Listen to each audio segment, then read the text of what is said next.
Tapi ada kunci. Qalbu yang manakah? Manzilus sakinah qalbul mu'min. Tempat turunnya sakinah, qalbunya orang yang percaya. Itu sakinah. Di atas sakinah namanya istiqamah. Wal istiqamah khairun min alfi karamah. Istiqamah lebih tinggi dari sakinah, lebih tinggi daripada bisa berbicara dengan hewan dan tumbuhan. Itulah pribadi Sayyidina Muhammad sallallahu alaihi wasallam. Itulah makna dalam doa yang kita baca dalam salat, ihdinas siratal mustaqim. Tunjukkan kami jalan istiqamah. Maka Imam Qadhi Iyad mengatakan siratal mustaqim huwa sayyiduna Muhammad sallallahu alaihi wasallam. Jalan istiqamah itulah jalannya Rasulullah sallallahu alaihi wasallam. Wa an ya'buduni hadza siratul mustaqim. Itulah jalan penyembahan, penghambaan kepada Allah, jalan yang benar. Siratal mustaqim. Maka saudara-saudaraku, siapapun yang berhadir, mulailah naik ke bab istiqamah. Salat khusyuk, tidak khusyuk, tidak usah hiraukan, langsung naik ke istiqamah. Lezat, tidak lezat zikir, istiqamah. Karena kita tidak menyembah rasa lezat, kita menyembah yang menurunkan rasa lezat. Turun tenang, tidak turun tenang, kita tetap menyembah huwa, dia. Kenapa jiwa tenang? Kenapa kalbu tenang? Berarti percayanya cukup, kalbunya sedang dibuka. Kenapa sudah zikir kalbu tidak tenang? Berarti kalbunya sedang ditutup. Kami bermohon kepada Allah, walaupun mungkin kita masih dianggap awam oleh Allah, oleh para wali-wali Allah, atau siapapun. Semoga rohani kita, qalbu kita meningkat dari awam kepada berakal, dari berakal kepada salik, dari salik kepada arifin. Amin ya rabbal alamin. Walhamdulillahilladzi radiya anna bi an nakuna min ummati sayyidina Muhammad sallallahu alaihi wasallam. ونسأل الله تبارك وتعالى الحميد المجيد أن يمدنا بمدد المصطفى صلى الله عليه وسلم. أشهد أن لا إله إلا الله الواحد الأحد الصمد، وأشهد أن محمدا عبده ورسوله صلى الله عليه وسلم. أما بعد، اللهم أخرجنا من ظلمات الوهم والجهل إلى المعرفة والعلم، ومن الضلالة إلى الهداية، بحق حبيبك سيدنا محمد صلى الله عليه وسلم. والحمد لله. Para guru mulia, para pengurus, para ulama, para mursyid, para syekh, wabil khusus yang membersamai kami Kiai Haji Dr. Baharuddin Khadim Thariqah Muhammadiyah Idrisiyah. Beliau ini lebih kuat dari saya ternyata. Saya sudah kelelahan, beliau tidak lelah. Semoga Allah berkahi umur beliau. Begitu juga Kiai Haji Dr. Amrullah Amri. Beliau ternyata di mana-mana orang kenal, di masjid manapun ada nama beliau. Semoga Allah kuatkan jalan dakwah beliau. Amin. Allah jaga perjalanan dakwahnya. Begitu juga semua guru-guru mulia yang bersamai kami dan siapapun yang berhadir. Salam takzim dari qalbu kami.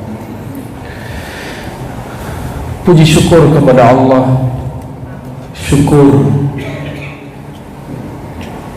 karena Allah layak disyukuri, bukan sekedar hanya ingin permintaan diberi. Itulah syukur sejati. Maka syukurilah Allah, karena Allah memang layak disyukuri, bukan bersyukur karena kita ada mau di dalam hati. Dan syukur itulah yang diajarkan baginda Nabi Muhammad SAW. Beliau sholat malam hampir setiap malam, lebih lama dari orang yang belum dijamin masuk surga. Ternyata inilah yang dimaksud abdan syakura. Beliau mengatakan, aku ingin menjadi hamba yang bersyukur, yang syukurnya bukan karena ingin diberi pahala, bukan karena ingin lancar urusan dunia, bukan juga ingin beli surga, tapi karena ridha dan tanda terima kasih kepada sang pemilik dunia, akhirat dan surga. Itulah syukurul arifin, syukurnya orang-orang yang kenal Allah. Dan beliau Sayyidina Muhammad SAW adalah Sayyidul Arifin, penghulunya ahli-ahli ma'rifat yang kenal Allah. Pada majlis mulia ini tanggal berapa? 1 Oktober. Mungkin di negeri kita, kalau aparatur negara sedang merayakan hari kesaktian Pancasila. Pancasila itu tidak sakti kecuali nomor satunya, ketuhanan yang Maha Esa. Nomor 2, nomor 3, nomor 4, 5 semuanya terikut di dalam nomor 1. Maka kita bersyukur negeri ini dibangun atas tauhid ketuhanan yang Maha Esa. Ini syukur nikmat luar biasa. Semoga Allah kekalkan sampai imam akhir zaman. Amin ya rabbal alamin. Masih mau ganti negara, Pak? Masih mau ganti negara. Ini negara sudah negara paling islami se-dunia. Islami itu bukan hanya urusan hukum, tapi urusan akhlak dan tradisi. Bukan urusan jinayat sekedar orang maling potong tangan, bukan hanya itu. Itu persoalan kedua, namanya hukum jinayat. Dia hanya sedikit daripada bab ajaran Islam. Islam itu lebih besar babnya tentang akhlak, tauhid dan ma'rifatullah. Negara ini secara falsafah, secara dasar ideologi sudah dibangun dengan asas tauhid, qul huwallahu ahad. Masih mau ganti? Jangan-jangan ada kekufuran di hatimu, atau ada kejahilan dalam pikiranmu. Mungkin yang kedua, ada kejahilan sehingga orang masih mau mengganti dasar negeri. Bersyukur tidak? Bersyukur nggak? Mesti bersyukur. Saya dulu anti Pancasila, Pak, sampai 2010. Dari tahun 2000, waktu saya masih sanawiyah, saya sudah membaca buku-buku anti Pancasila. 2010 saya masih benci dengan Soekarno dan Hatta. Saya masih benci dengan orang-orang yang bangun negeri ini. Ternyata Allah alhamdulillah bimbing hamba yang hina ini membaca buku karya anak dari seorang pejuang, dan dia ulama. Ulama itu namanya Saifuddin Zuhri. Ini karya anaknya, ditulis judulnya Piagam Jakarta. Semoga buku ini dicetak kembali dan dibagikan sebanyak-banyaknya untuk anak negeri ya. Saya nggak ada urusan untuk mempopulerkan buku itu. Saya nggak tahu juga siapa pengarangnya. Yang saya tahu ayah dia pelaku sejarah, ulama, santri, pejuang kemerdekaan, Saifuddin Zuhri. Anak dialah yang bercerita dan membuat disertasi doktoral. Seingat saya itu disertasi ilmiah, bukan halu, bahwa Pancasila itulah hadiah orang Islam untuk negeri ini, bukan menjual Islam kepada non-muslim, bukan. Inilah hadiah orang Islam untuk semua yang ada di negeri ini. Maka negeri ini sudah dibangun dengan dasar rahmatan lil alamin. Kita bersyukur. Ini tidak ada pesanan dari Pak Polisi, Pak Tentara, Pak ya? Nggak ada. Justru kalau saya ngajar mereka. Saya ngajar di sana, dan saya ngajar siapa aja saya ajar yang mau mengajar. Saya nggak ada urusan, ya. Saya nggak ada pro sama siapa-siapa, cuma pro ketuhanan yang maha esa. Ada yang tidak ada pro? Ada yang tidak pro dengan ketuhanan yang maha esa? Jangan-jangan imannya sudah tercabut atau kejahilan sudah merenggut kepalanya. Ini sekedar syukur atas negeri ini, karena jika kita bersyukur Allah pertahankan kedamaian di negeri ini. Dan siapa yang masih salah faham, ayo baca baik-baik, baca buku tadi yang saya ceritakan, lalu perhatikan sejarah negeri ini, perhatikan sejarah negeri-negeri muslim yang lain. Negeri muslim yang lain mungkin hukum Islam jinayatnya dikerjakan, tapi hukum akhlaknya tidak jalan. Saya tidak usah sebut negerinya. Hukum cintanya tidak jalan. Negeri yang paling bebas buat maulid cuma Indonesia. Alhamdulillah. Dan maulid simbol cinta Sayyidina Muhammad SAW. Kita berdoa siapapun pemimpinnya nanti, siapa tahu tahun depan atau tahun ini sudah lewat maulidnya, kita berdoa semoga pemimpinnya merayakan maulid seperti merayakan kemerdekaan. Amin ya rabbal alamin. Setuju nggak Pak? Kalau ada calon presiden begitu, saya pilih dia. Ternyata tiga-tiganya datang. Saya bilang, aku coblos kamu semua. Hangus. Semoga siapapun yang memimpin negeri ini nanti, dia cinta kepada Rasulullah SAW. Amin ya rabbal alamin. Ya. Mau kisah atau ngaji berat? Hah? Waduh, wajahnya sudah lelah ini. Hah? Betul? Tidak? Oke, sebelum ngaji berat saya kasih kisah dulu lah, supaya pikirannya langsung tersambung kepada Rasulullah SAW. Dalam riwayat Imam Darimi dengan kualitas yang hasan, Sayyidina Abdullah ibn Umar, Sayyidina Abdullah ibn Umar, untuk beliau dan untuk Imam Darimi, wabil khusus untuk zat yang kita ceritakan ini, Sayyidina Muhammad SAW, kita bacakan surah Al-Fatihah. Bismillah.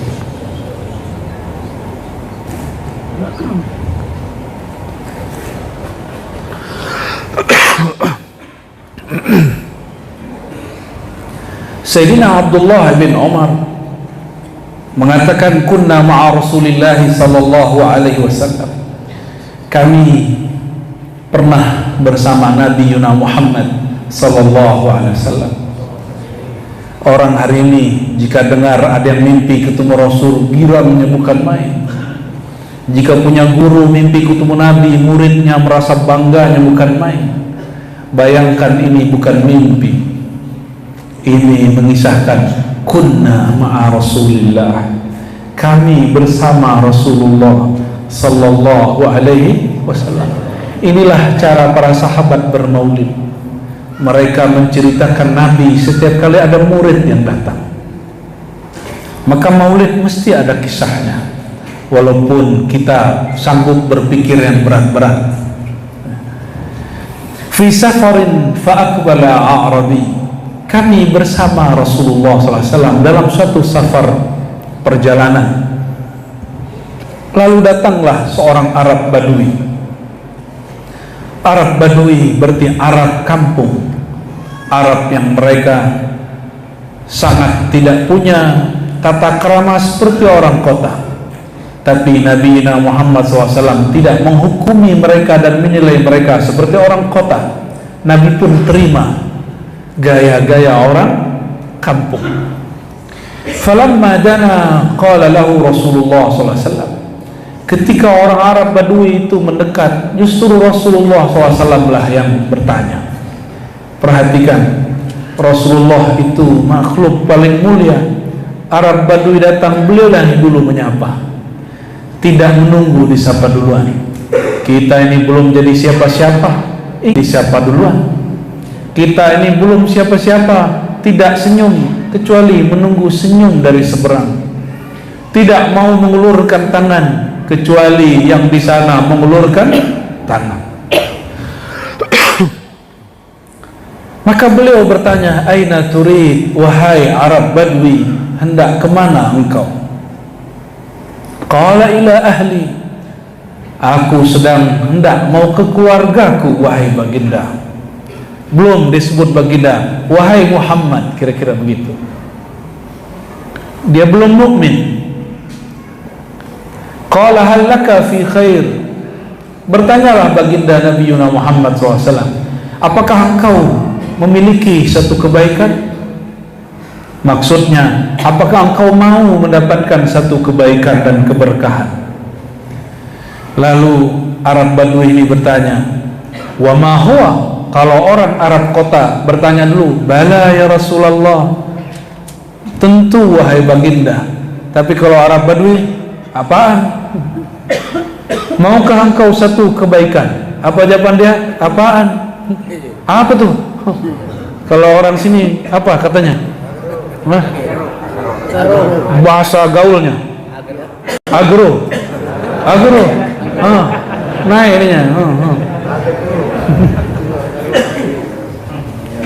Nabi SAW tidak tersinggung ini. Ingin menjadikan Rasulullah SAW uswatun hasanah, jangan tersinggung dengan gimmick gaya fisik orang lain, gestur tubuh orang lain, biasa saja. Jangan terlalu sensitif, ya, biasa saja.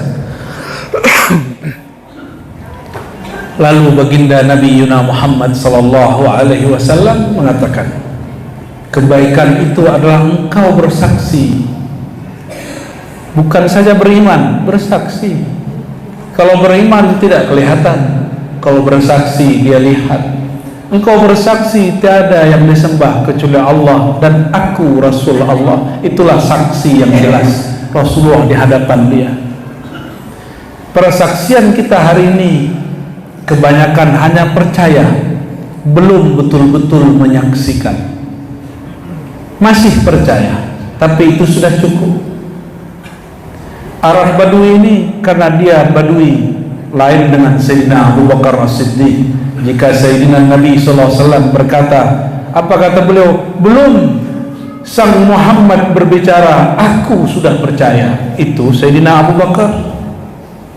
Tapi Arab Badui tidak. Apa kata dia? Wa may yashhadu ala ma taqul. Orang Arab Badui seperti orang awam kebanyakan hari ini.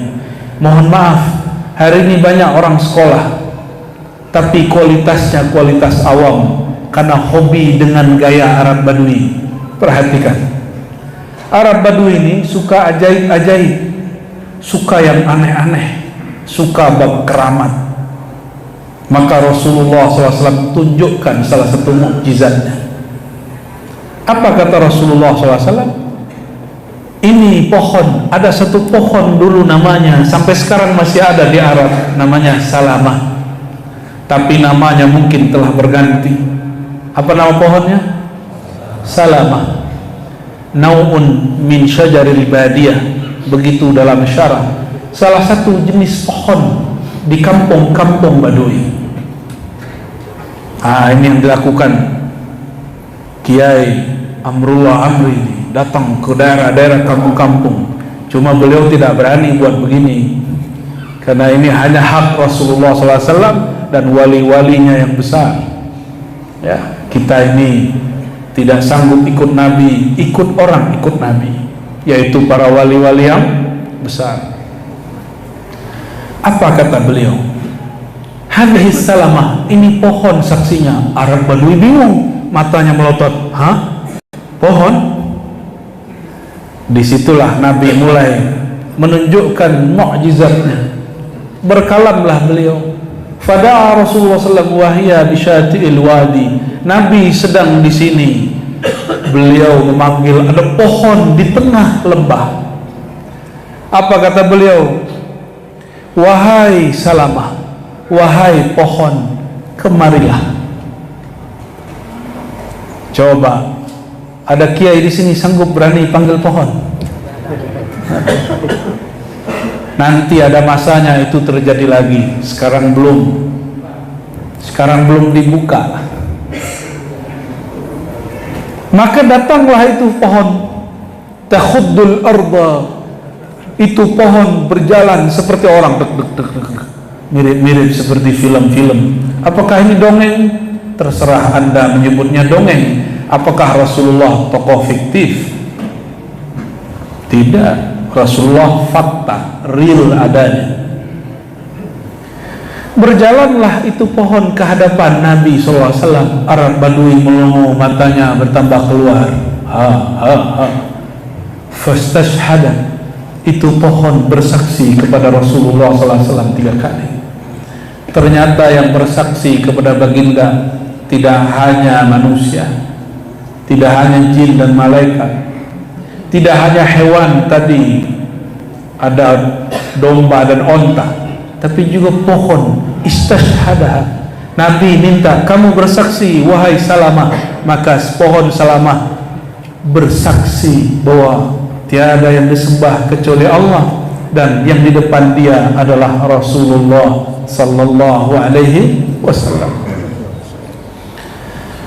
Setelah selesai, Nabi suruh dia baliklah dia. Wahai Salamah, pulang.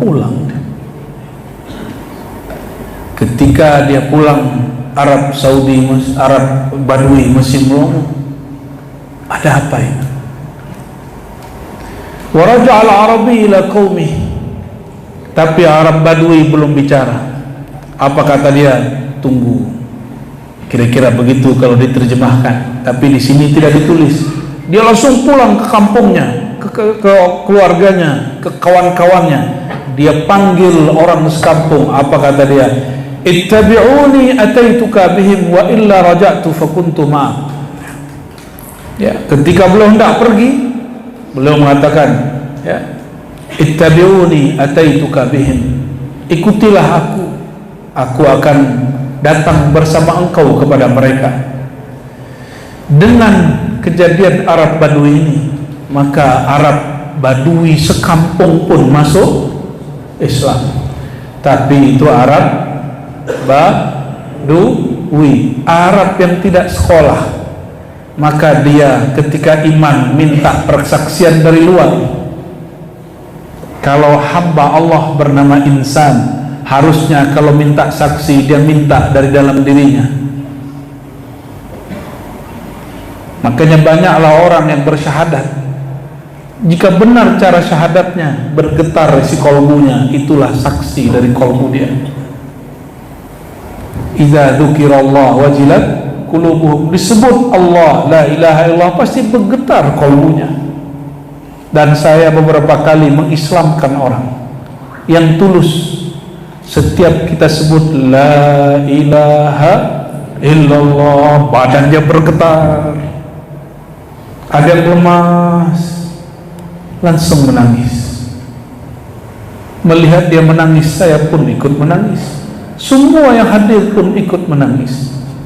Bergetar sampai ke dalam dirinya, ke dalam jantungnya. Benarlah Allah mengatakan dalam surah An-Nafal, jika disebut nama dia, bergetarlah kolbu yang percaya kepadanya. Itulah yang disebut syahadat kolbu. Yang baru ada syahadat lisan. Ahli kalam, ahli ilmu debat, ilmu tauhid baru syahadat akal. Apa dalil adanya Allah, adanya alam? Perlukah Allah berdalil dengan alam? Selemah itukah Allah? Itulah kata ahli ma'rifat. Apakah Allah perlu didalilkan dengan alam? Apakah Allah perlu dibuktikan dengan alam? Begitu komentar ahli hakikat ketika melihat ahli kalam berdebat dengan filsafat. Apa kata mereka? Bukti alam Allah itu ada, alam ini ada. Tidak mungkin alam ini ada kecuali ada yang menciptakan. Fa kullu mutaghayyirin hadis wa kullu hadis wa al-alam mutaghayyir wal alam hadis. Semua yang berubah-ubah itu baru. Alam ini berubah-ubah, maka dia baru dicipta. Itu kaidah ahli kalam, ahli filsafat. Kalau ahlullah, dia berdalil dengan kolbunya, dia berdalil dengan ruhnya, bukan berdalil sekedar dengan akalnya. Maka syahadat dapat dibagi 4. Ada syahadat awam. Nah, ini mulai ngaji berat sedikit, tapi sudah dimudahkan, sudah diringkes. Syahadat pertama, syahadat apa? Syahadat awam. Orang awam percaya karena bukti dari luar. Oh, kalau si anu percaya, aku percaya. Kalau si fulan percaya, saya ikut si fulan. Itu namanya iman bil ghaib. Yu'minuna bil ghaib. Bab iman. Tapi Sayyidina Nabi SAW meminta kita agar lebih dari itu. Arab Badui percaya karena ada bukti. Buktinya pohon. Ternyata Arab Badui dan pohon ada hubungan. Si Arab Badui percaya kepada Nabi karena dia saksikan si pohon percaya kepada Nabi Sallallahu Alaihi Wasallam. Wahai kawan, siapakah yang lebih berakal, pohonkah atau Arab Badui? Bukankah Arab Badui? Tapi kenapa Arab Badui ikut pohon? Karena dia masih awam. Lama-lama dididik baginda, dia naik menjadi syahadatul aqil. Syahadat yang kedua, syahadat ahli akal. Ini syahadat orang-orang kampus, profesor-profesor, doktor, LCMA, SAG, sarjana agama atau sarjana alam gaib kah? Kalau LC katanya lulusan Ciputat, tapi ada LC yang asli dari sana ya. Maka berdalil pakai nomor ayat dan surat. Kalau ahli dalil teks, ada ahli dalil akal, ada ahli dalil nakal. Maka orang banyak bertanya hari ini, bahkan anak muda baru hijrah, mana dalilnya? Itu namanya syahadat apa? Teks. Syahadat akal berdasarkan teks. Ada syahadat akar berdasarkan tafakkur. Itulah dia pandang alam, dia berpikir alam ada, pasti ada yang menciptakan, dan pasti itu Tuhan.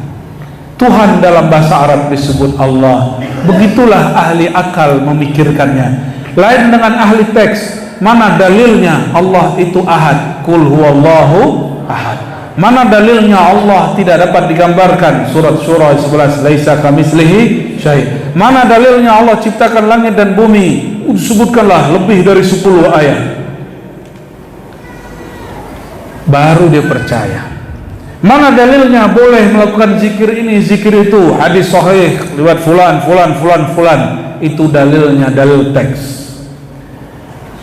Ada orang berdalil dengan orang yang mengerti teks. Itu orang awam tadi. Oh, kalau ulama fulan yang mengatakan, saya percaya. Ada yang sanggup di sini ngaji hadis sehari-hari lalu tinggalkan pekerjaan, mau?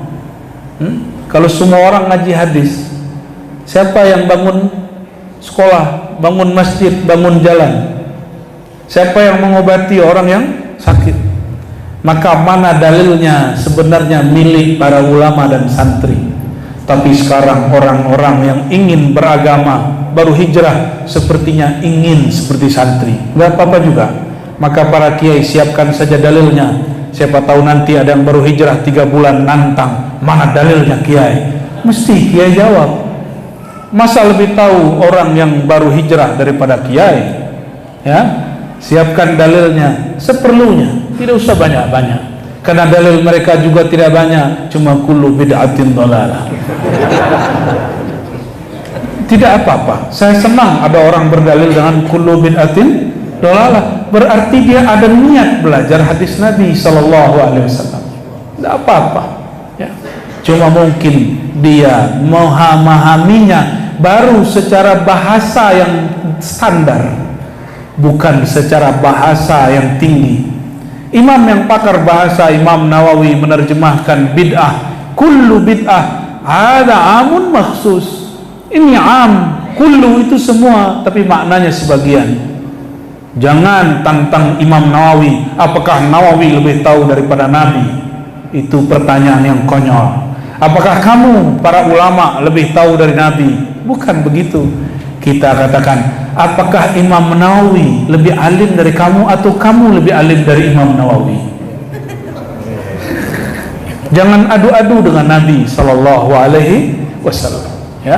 Tapi saya sudah tinggalkan debat-debat begitu, karena debat begitu walaupun kita benar di sisi Allah belum tentu benar.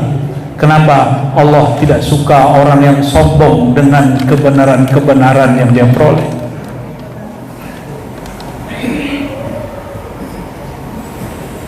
Jadi kalau ada orang ajak debat pakai dalil, Pak Kiai siapkan dalil ya. Ya. Tapi kalau saya nggak perlu pakai dalil aneh-aneh. Orang pakai dalil begitu kita ajak, coba kamu terjemahin. Kullu bid'atin dhalalah. Kullu artinya apa? Bid'atin artinya apa? Dhalalah artinya apa? Kita terjemahin cuman ahdatsa. Nanti dia akan keliputan sendiri. Ya. Ada orang marah-marah sama kami dulu, kami khutbah. Saya ceritakan hadis Nabi panjang. 15 menit khutbah cerita Nabi full, semuanya bangun, matanya terbelalak semua kecuali dia gelisah di saf pertama. Ada orang gelisah di saf pertama, ternyata dia sudah mau target saya. Ini khatib, ini ahli bid'ah. Kenapa? Di Quran Nabi jarang diceritakan. Yang diceritakan mestinya Allah, Nabi tidak. Yang diceritakan seharusnya para nabi. Waqsusul qasasa. Betul, saya baru keluar masjid, saya langsung dikejar. Dikejar, apa kata dia? Ustaz, saya mau mengkritik Ustaz. Oh baik Pak, silakan Pak, saya layani. Saya kira ini Arab Badui. Karena mengikuti akhlak Nabi, kita tidak boleh menolak, karena dia sudah Islam. Apa kata dia? Di dalam Al-Quran surat sekian ayat sekian, waqsusul qasasa, ceritakanlah 25 para nabi, bukan hanya Nabi Muhammad. Saya tertawa Pak. Kenapa saya tertawa? Saya banyak dia. Baik Pak, coba bacakan lagi ayatnya. Waqsusul qasasa, coba terjemahkan, ceritakanlah 25 para nabi. Nah ini nggak usah pakai ayat baru, ayat itu saja. Pak, bisa bahasa Arab kah? Di manakah lafaz 25 para nabi dalam ayat ini?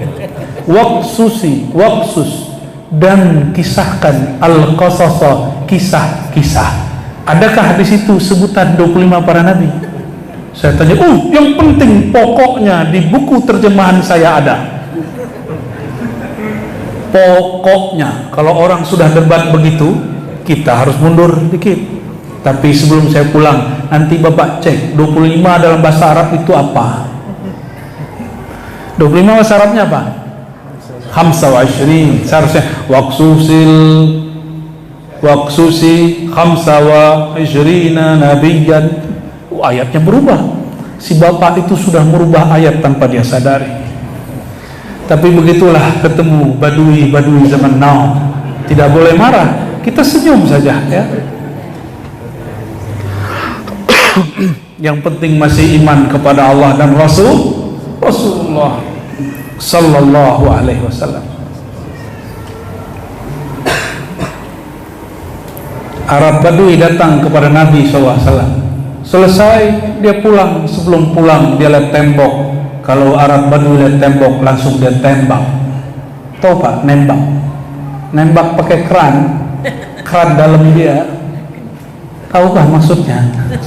Dia lihat tembok, aduh, maka dia langsung buang hajat pada situ. Sebelum keluar masjid, tembok masjid dia siram dulu dengan bensinnya. katanya bensin hari ini susah. Para sahabat ngamuk, ingin mengganggu dia dan mengusir dia. Apa kata Nabi SAW? Da'uhu, biarkan dia tunaikan hajatnya. Bayangkan orang sedang buang hajat diganggu. Hei bang, nanti dia putar balik. Itu bensin bisa kemana-mana. Maka Sayyidina Nabi SAW halim, orangnya sangat santun. Ya Rabb, orang mengencingi masjid Nabi masih santun. Masa cuma karena beda faham kita tidak santun? Masa cuma karena persoalan yang menurut kita bid'ah tapi menurut ulama seberang tidak bid'ah kita tidak santun?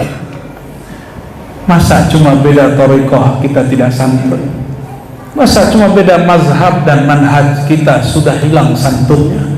Nanti jika kita mengaku ini manhaj Nabi Muhammad, ini mazhab Nabi Muhammad, ini thariqat Nabi Muhammad, melihat orang berakhlak begitu, Nabi mengatakan, kau bukan pewarisku, kau bukan pengikutku. Sallallahu alaihi wasallam. Itu syahadat yang kedua. Syahadat yang ketiga, ini rangkuman beberapa hadis. Nabi tidak pernah ngomong asyhadatu arba, gitu enggak. Itu ulama yang buat. Syahadat yang ketiga, syahadatus salikin, syahadatnya para penempuh jalan menuju Allah. Para salik yang dia cari cuma satu, ketenangan jiwa. Di mana jiwanya tenang, maka dia percaya. Bagi dia itulah syahadat qalbu. Kebanyakan orang seperti itu. Oleh karenanya para salik kadang-kadang dia gagal di tengah jalan. Dia meninggalkan wali Allah, gurunya mulia, hanya karena dia diuji di depan matanya, gurunya melakukan yang di luar yang dia sangka.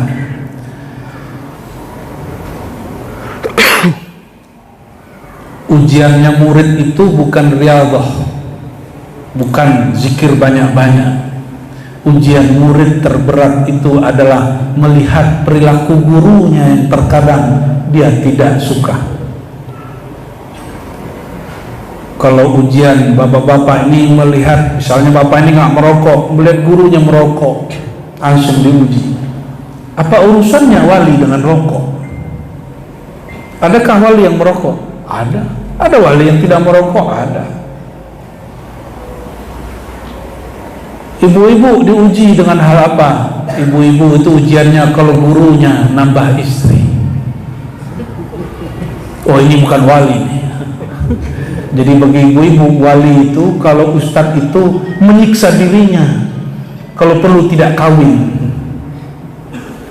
Karena bagi ibu-ibu sebagian ibu-ibu, orang suci itu tidak menikah. Kalau pikirannya diikuti, itulah rahib. Lain, ini ujian murid berguru. Dalam ajaran Islam, kita tidak mau menyinggung ajaran di luar Islam. Biarlah mereka punya pemimpin agama tidak menikah, itu ajaran mereka. Dalam ajaran kita, seorang laki-laki apabila dia masih bersyahwat, berpikir kepada lawan jenisnya, maka dia wajib menikah. Bukan menahan syahwatnya, kecuali dia tidak punya ba'ah, kemampuan. Maka semakin dia menikah, semakin bersihlah khayalan syahwatnya. Jika dia menikah satu, belum khayalannya belum bersih, menikah lagi. Jika belum, menikah lagi. Itulah ujian murid, terutama perempuan. Maka banyaklah kiai-kiai di Indonesia dahulu, nggak tahu sekarang, ditinggal ibu-ibu karena ustadznya menikah lagi. Nggak tahu nanti nih Kiai Amirullah Amrin ya. Itu ujian. Dan yang paling diuji biasanya istri sendiri. Doakan saya bisa melewati ini. Kayak udah punya aja ya. Maksud saya doakan Kiai Amirullah.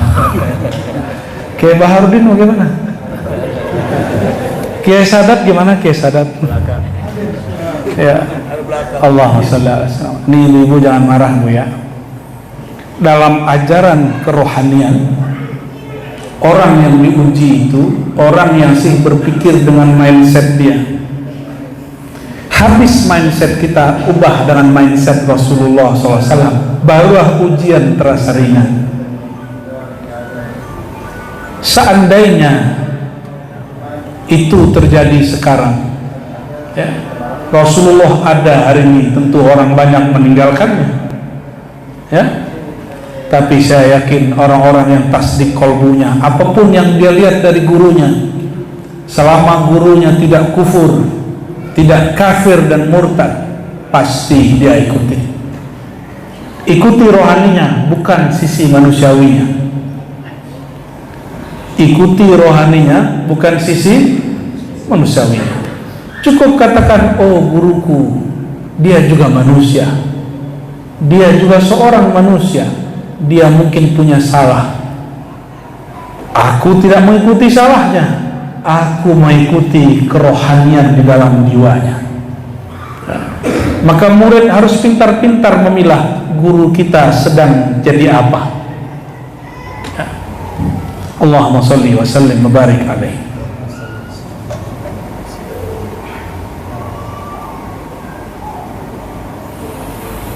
Syahadat yang puncak, syahadat yang puncak itulah syahadatul anbiya wal awliya, disebut syahadatul arifin, syahadat ahli ma'rifat. Itulah syahadat para nabi dan para wali. Mereka bersaksi lebih daripada qalbu, tapi bersaksi dengan ruhnya. Saya bertanya kepada yang di depan saya, apakah ada yang sudah melihat ruhnya? Jika ada orang berzikir melihat dirinya, itu bukan ruhnya, itu hanya nafsnya, jiwa dia yang berwujud. Itu bukan ruhnya. Ruh kita di mana? Di kepala, di dada, di jantung, di paru-paru, di otak, di kaki, di mana? Di mana ruh bertempat? Qalbu itu di mana? Ar-ruh la yattakhidh makanan, la yahullu jisman. Ruh itu tidak menempati suatu tempat, tidak masuk ke dalam tubuh. Dia hanya punya hubungan. Barangkali itulah rahasia nama Kiai Amro wa Amri. Yas'alunaka 'anir ruh, qulir ruhu min amri rabbi. Cocokologi lagi. Ruh itu sebut amrullah, rahasia Allah. Rahasia. Maka persaksian ruh itu rahasia, karena dia amrullah, urusan Allah, suka-suka Allah. Siapa yang diberi Allah dia mendapat, siapa yang tidak diberi dia terhijab. Ruh tidak lagi menyebut-nyebut Allah, Allah, la ilaha illallah, huwa rahman ar-rahim. Tidak, itu zikir lisan dan qalbu. Zikirnya ruh menyaksikan. Bapak, saudara, saudari yang bukan Allah, kalau saya jauh dari Kiai Baharuddin, saya sebut-sebut namanya, Kiai Baharuddin, Kiai Baharuddin. Kalau sudah di depan, masih saya sebutkan namanya, atau cukup pandang beliau? Baharuddin, Baharuddin, Baharuddin. Apa kata beliau? Itu namaku. Kamu mau apa? Ya, betulkah? Ya. Mahua, kamu mau apa? Seperti Arab Badui tadi nanya, ya. Pasti marah. Sebut-sebut namanya. Mungkin saya sebut karena saya tidak tahu siapa yang punya nama. Saya sebut Baharuddin, Baharuddin, Baharuddin, padahal yang punya nama ada di samping saya. Itulah zikir ahli qalbu. Dia bertanya, apakah Allah jauh? Kenapa zikirku terasa hambar? Ahli lisan yang berzikir lisan pun bertanya, ya Allah, Apakah engkau tidak dengar doaku? Padahal Allah tidak pernah jauh dari dia. Bahkan dia aqrabu ilaihi min hablil warid, lebih dekat dari dirinya sendiri. Allah tidak pernah jauh, engkaulah yang merasa jauh. Karena engkau merasa jauh, diberilah zikir lisan, la ilaha illallah, subhanallah. Diberilah zikir qalbu, Allah, Allahu. Tapi jika engkau sudah sadar dekatnya dia selalu ada, dia tidak pernah tiada, dia tidak pernah lalai menyaksikan dirimu, dan satu tetes darah, satu sel di dalam tubuhmu, semua dalam genggamannya. Maka orang ini akan faham, inilah yang disebut penyaksian ruh, penyaksian kesadaran. Dia sadar dirinya dalam genggaman. Rasa sadar itu ya mahal. Rasa sadar itu Allah nanti yang beri. Sekarang kita buka ilmunya, berharap nanti zauq rasanya Allah beri. Amin ya rabbal alamin. Lalu kenapa ilmu begini dibuka? Mesti kita buka karena imam pengarang kitab yang lain ya. Ada sebuah kitab juga ya yang berkaitan dengan ilmu ruh. Imam At-Tusi, dia tulis kitab, seingat saya, Madarikus Sairin atau Manazilus Sairin, yang berbeda dengan Imam Ansari. Beliau membagi beberapa tingkat tauhid ya hampir sama dengan pembagian kami tadi, bahwa ada syahadat awam. Orang awam kalau rezeki lancar dia tambah percaya dengan Allah. Kalau dia sehat dengan doa, dia tambah percaya dengan gurunya.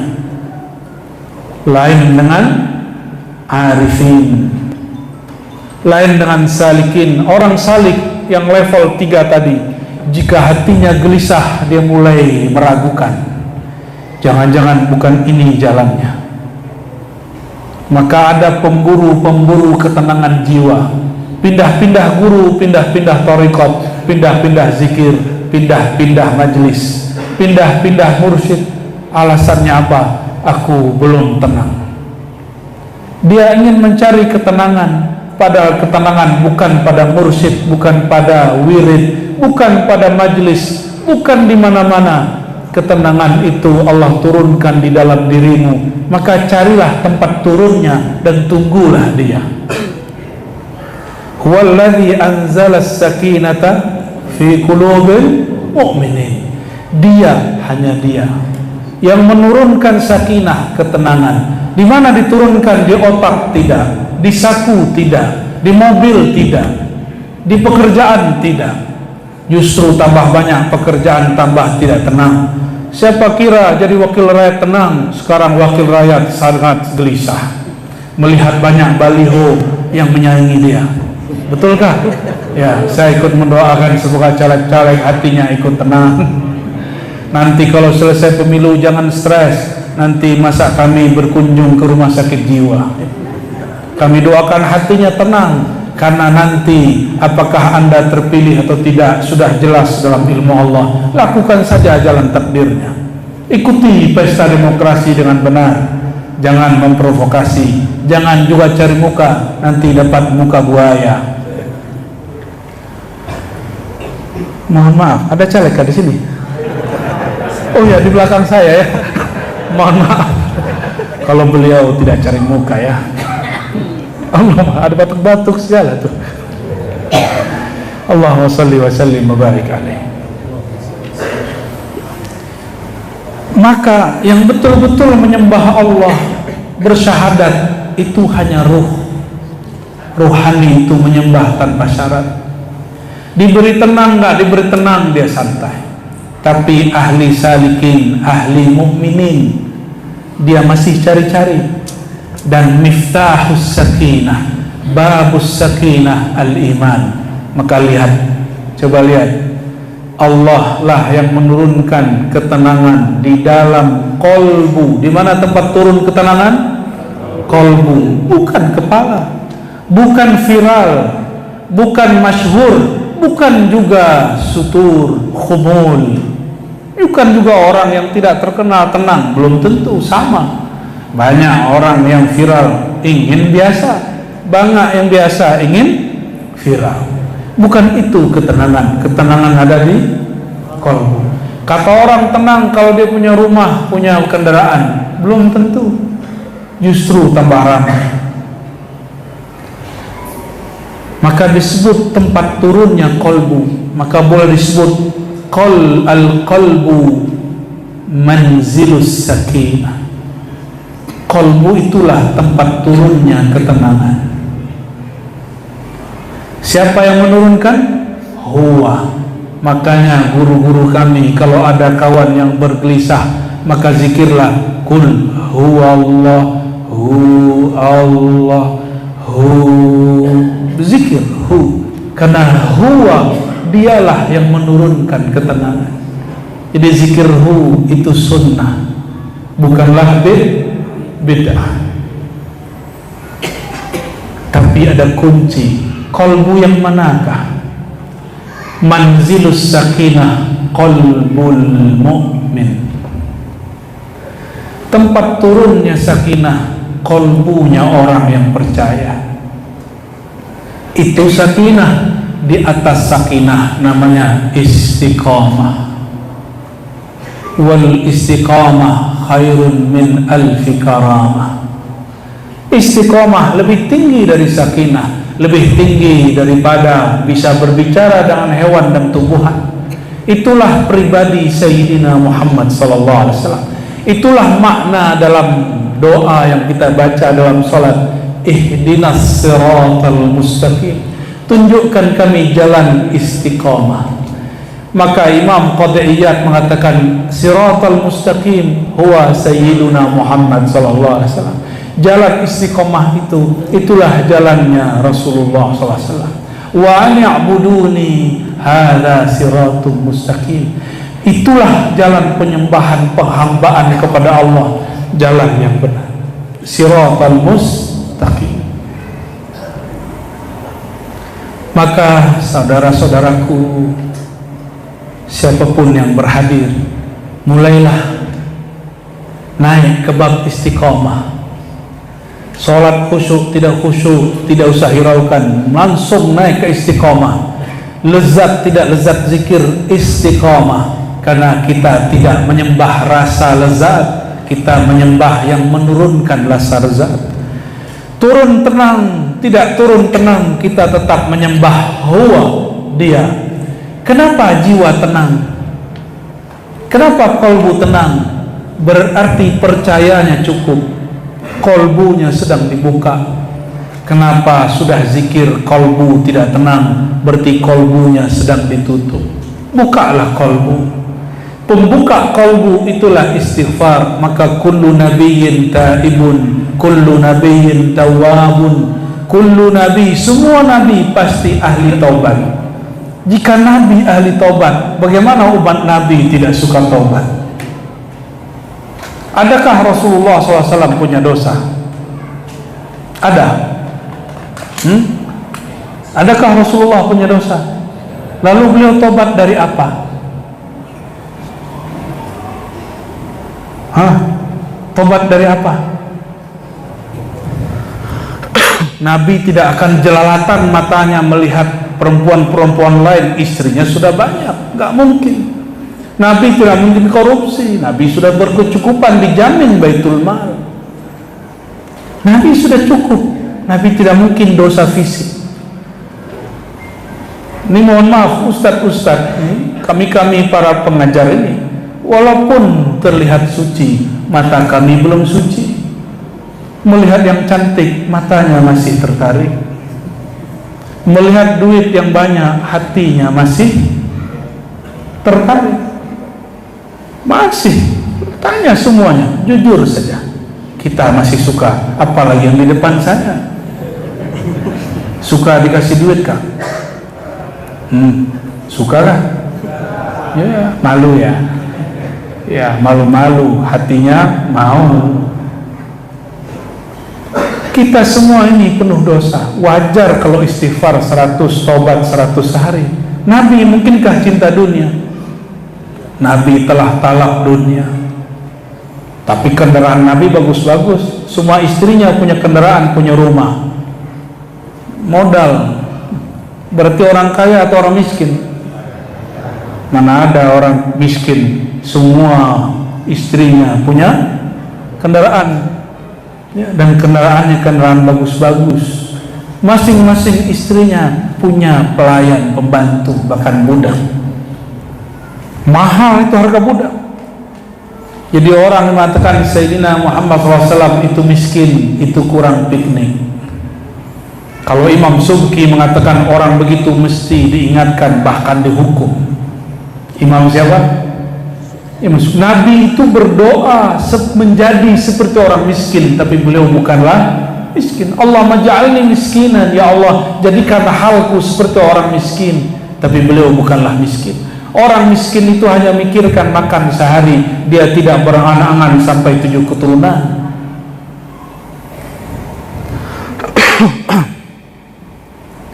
Di Nabi, apa yang Nabi istighfarkan? Nabi bertobat dari apa? Nabi tidak punya maksiat.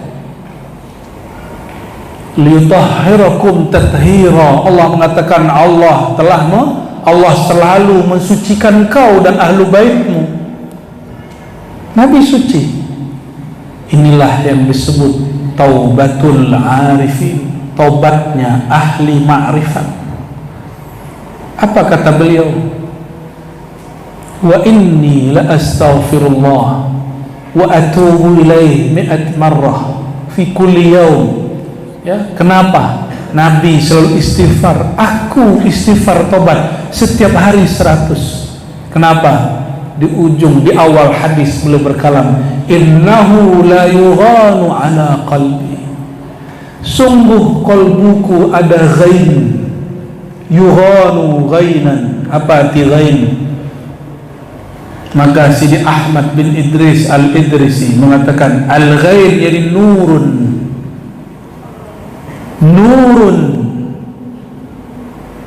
yatala'la fi qalbih, kira-kira begitu kalau kita bahasakan ulang. Nur yang menyilaukan dalam kolbunya, saking berlapis-lapisnya nur di dalam kolbu Sayyidina Muhammad sallallahu alaihi wasallam. Maka beliau terkadang saking girangnya beliau tahadus bin nikmah mengatakan, ana sayyidu waladi Adam, akulah penghulu Bani Adam, akulah yang pertama buka pintu surga, akulah. Itulah ghaibnya Nabi Muhammad sallallahu alaihi wasallam. Tapi Imam Al-Kannani, Abu Bakar Al-Kannani dalam Irsyadus Salik menjelaskan, apakah Nabi sombong? Tidak. Karena sombong itu yang tidak boleh. Al-mutakabbir bi anfusihim, al-mutakabbir bi nafsihim wa ra'yihim. Kenapa menafsirkan Quran sembarangan tidak boleh? Karena man fassaral Quran bi ra'yihi, dia merasa mampu dengan pintarnya. Sedangkan Nabi tidak merasa pintar. Nabi mengatakan ana, itu perintah dari Allah sebagai bentuk tahaddus bin ni'mah. Amma bi ni'mati rabbika fahaddis. Hai Muhammad, siapa yang diperintah di situ? Terhadap nikmat Rabbmu. Apa nikmat dari Allah? Allah jadikan Sayyidina Muhammad SAW pemegang kunci surga. Kuncinya ada di tangan beliau. Itulah maksudnya, siapa yang bersalaman dengan tanganku dakhalal jannah, pasti masuk surga, karena menyentuh kunci Rasulullah, kunci surganya Rasulullah sallallahu alaihi wasallam. Jadi serius begitu ya? Ada yang ngantuk kah? Ada. Allahumma sholli ala sayyidina Muhammad. Allahumma sholli ala man biyadihi mafatihul jannah. Ya Allah, limpah ruahkan salam salawat kepada zat yang di tangannya ada kunci-kunci surga. Wa alihi wa barik wa sallim. Rasulullah menyebut itu. Itulah yang disebut nur.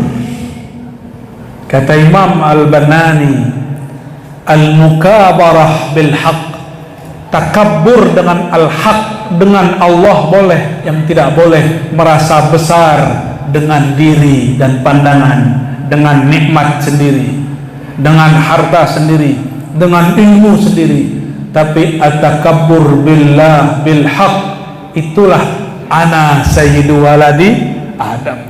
Rasulullah itu merasa besar, bukan dirinya yang besar, dia merasa besar karena bersama yang besar. Bukan dia merasa hebat karena dirinya, saya ini sudah 20 tahun ngaji hadis. Bukan, dia nggak ngomong begitu. Saya ini Rasulullah tidak pernah maksiat. Tidak, Rasulullah nggak pernah begitu. Aku ini tidak pernah melakukan larangan Allah. Bukan itu. Aku ini 20 tahun tahajud. Tidak. Tidak, Rasulullah tidak berkalam seperti itu. Sallallahu alaihi wasallam. Maka sahabat-sahabat, saudara-saudariku yang berhadir, mulailah syahadatnya syahadatul arifin, syahadat ruh tidak bersyarat. Cukuplah Rasulullah SAW sebagai sumber kita. Tubuh ini dari nurnya, ruh ini dari ruhnya. Kita ini yang disebut dapat hadiah Rasulullah SAW. Tadi sore saya sebut sebuah hadis, ana rahmatun, innama ana rahmatun muhda, akulah rahmat yang diberikan sebagai hadiah bagi kalian. Hadiah itulah yang menjadi ruh kita, yang menjadi tubuh kita. Maka asyukuru ilallah, syukur kepada Allah tidak sah kecuali berterima kasih kepada baginda Nabi Muhammad sallallahu alaihi wasallam. Doakan kami, Allah kuatkan mendakwahkan cinta ini, cinta kepada Rasulullah sallallahu alaihi wasallam. Doakan kami supaya tetap istiqamah mendakwahkan ajaran kasih sayang Rasulullah sallallahu alaihi wasallam. Bukan doa poligami, Pak, ya, jangan salah paham ya. Sudah jam 10. Oke, satu riwayat lagi lah saya bacakannya. Masih riwayat Imam Darimi. Dalam muqaddimah beliau ceritakan asrar Nabi sallallahu alaihi wasallam. Yang bercerita seorang sahabat namanya Jabir. Kata Jabir, dalam perjalanan kami di pelosok-pelosok Madinah, ini sunnah. Kalau kata kawan saya jamaah tabligh namanya jaulah. Kalau politisi namanya apa? Belusukan. Kalau ustad ya, para ustad ini disebut dakwah pelosok. Samalah, terserah sebut istilahnya. Semuanya boleh. Kata Sayyidina Jabir, suatu kali Rasulullah SAW berkalam kepadaku, "Hei Jabir, kumpulkan air di satu bejana." Untuk apa? Untuk Nabi beristinja. Kata Sayyidina Jabir, biasanya Rasulullah SAW tidak pernah mau buang air besar, buang air kecil, kecuali tempatnya tertutup. Sampai di satu pelosok Madinah, itu hamparan lembah, tidak ada pohon, yang ada cuma rumput-rumput. Baginda Rasulullah SAW mengatakan kepada Jabir, Jabir, Kul, katakan kepada tilkan nakhlah, ke pohon-pohon kurma itu, kamu datanglah kepada baginda Rasulullah SAW, tutupilah beliau sedang ingin buang hajat. Alhiqi bi Rasulillah, kalau fasnya begitu, alhiqi bi Rasulillah. Ilhaq berarti iringilah Rasulullah, dampingi Rasulullah, tutupin sekitar Rasulullah sallallahu alaihi wasallam.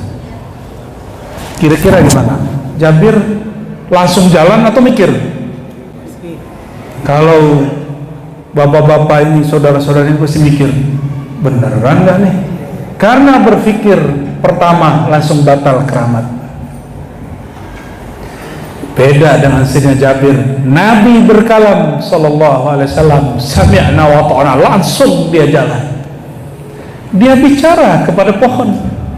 Ini ijazah dari Rasulullah kepada Jabir, tapi tidak boleh saya ijazahkan karena ilmu ini belum dibuka oleh wali-wali besar. Ya, nanti saya dituduh lagi yang aneh-aneh ya. Ya. Maka datanglah Sayyidina Jabir kepada pohon. Apa kata dia? Wahai pohon. Kata orang Melayu, wahai pokok. Orang sini nyebut pohon apa? Pohon. Orang Indonesia berarti sini ya. Waktu orang Melayu tidak hanya Malaysia, Kepri, Kepulauan Riau, Batam, Tanjung Pinang, Karimun, belakang Padang, nama pulau, Natuna, mereka berkalam seperti itu, berkalam kepada pokok sampai di pohon kurma. Berkatalah sahabat ini tanpa pikir panjang, beliau percaya kepada Rasulullah SAW. Hei pohon, al-hiki bi Rasulillah, ini Rasulullah SAW. Datang kepada Rasulullah SAW. Kira-kira pohon ini jalan nggak? Kalau saya suruh nih antum ini pasti mikir, Ar-Razi ini sudah gila, Ar-Razi ini nggak waras. Masa kita disuruh memerintahkan pohon? Pohon kan tidak punya telinga. Ya, kritis sekali kau. Seandainya sahabat Jabir kritis, pasti dia mikir, manalah telinga pohon kurma ini? Saya bicara ke telinga bagian mana lah ini? Ternyata beliau tidak begitu. Beliau langsung berkalam, hei pohon, kepada Rasulullah. Segera pohon langsung berdiri, keluar dengan urat-uratnya dari jalan kepada Rasulullah sallallahu alaihi wasallam, lalu mengelilingi beliau. Satu rumpun pohon datang. Allahu Rabbuna. Terjadi? Terjadi. Apakah ini dongeng? Terserah Anda. Ini hadis. Ini yang meriwayatkan bukan Imam Darimi, imam-imam lain, Abu Nu'aim, Baihaqi dan lain-lain juga riwayatkan, Tabarani. Lalu selesai Rasulullah katakan kepada sahabat Jabir, kamu suruh dia pulang, balik lagi itu pohon. Itu pohon kembali ke tempat asalnya. Ternyata sisa Nabi SAW buang air kecil pun tidak ada. Kenapa? Ma'abala Rasulullah SAW ala ardin illa tala'athu. Tidaklah Rasulullah SAW buang air ke bumi kecuali itu tanah bumi berebut menyerap buang air baginda Nabi Muhammad sallallahu alaihi wasallam. Itu bumi tahu kalau ini buang air sallallahu alaihi wasallam. Terserah Tuhan mau sebut ini khurafat, ini bukan khurafat, ini hadisnya sahih li ghairihi.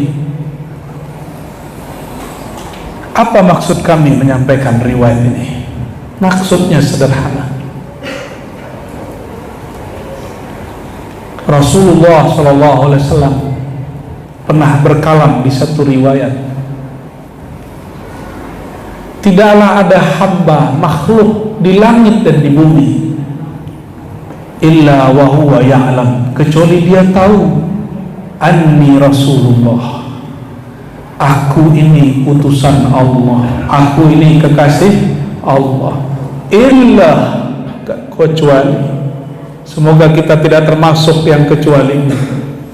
Illa asil jinni wal ins, kecuali yang durhaka dari kalangan jin dan yang durhaka dari kalangan ins, manusia. Semoga Allah jadikan kita yang berhadir malam ini, yang mendengarkan kajian ini, Allah jadikan orang yang tidak durhaka kepada Allah Subhanahu wa ta'ala, tidak durhaka kepada baginda Rasulullah SAW. Maka kalau ada orang tanya, kau mimpi ketemu Rasulullah? Mana mungkin? Mungkin. Tahu dari mana? ini jawabannya. Tidak perlu ngaji hadis. Mohon maaf, saya tidak sepakat dengan orang yang mengatakan mesti kamu belajar hadis dulu baru tahu ciri-ciri Rasulullah. Itu pendapat sudah diluruskan oleh Imam Abu Hamid Al-Ghazali dalam kitab Ar-Risalah Al-Laduniyah, diulang oleh Imam muridnya Al-Qadi Ibn Al-Arabi Al-Ma'afiri Al-Maliki. Tidak mesti, tapi hati-hati. Mimpi ketemu Rasulullah SAW tidak hanya untuk orang beriman, kadang juga untuk orang yang tidak beriman. Seperti Abu Lahab, tidak hanya mimpi, dia memandang langsung sosok baginda, tapi setiap kali memandangnya tidak bertambah imannya, hanya bertambah kufurnya. Jadi jangan senang dulu mimpi ketemu Rasulullah Sallallahu Alaihi Wasallam. Lalu mimpi itu apa? Ar-ru'ya as-salihah disebut dalam hadis sebagai tanda warisan-warisan kenabian di akhir zaman. Warisan itu lebih dari 40 jenis, dan warisan yang spesial itu disebut ar-ru'ya salihah. Lam tabqa minal mubasyarat, tidak tersisa dari mubasyarat kabar gembira mengenai juzuk-juzuk para nabi, pilar-pilar dari nabi, kecuali ar-ru'ya as-salihah, mukasyafah, memandang kepada yang baik-baik, bermimpi melihat yang baik, batin menyaksikan yang baik. Apa maksudnya? Maka siapa yang menyaksikan aib orang lain dalam zikir, siapa yang menyaksikan takdir-takdir buruk terjadi ke depan, lalu dia takut-takutkan umat, orang itu bukan sedang mewariskan mubasyaratnya Nabi Muhammad Sallallahu Alaihi Wasallam. Paham? Jadi jangan bangga dengan mimpi. Mimpi itu cuma kabar gembira. Kalau berbanggalah dengan Allah yang memberikan iman ke dalam kalbu. Bapak saudara makan Allah. Oleh karenanya kami bermohon kepada Allah, walaupun mungkin kita masih dianggap awam oleh Allah, oleh para wali-wali Allah, atau siapapun. Semoga rohani kita, kalbu kita meningkat dari awam kepada berakal, dari berakal kepada salik, dari salik kepada arifin. Amin ya rabbal alamin. Ila hadin niyah wa likulli intisalihah. Al-Fatihah. Iya, kenapa?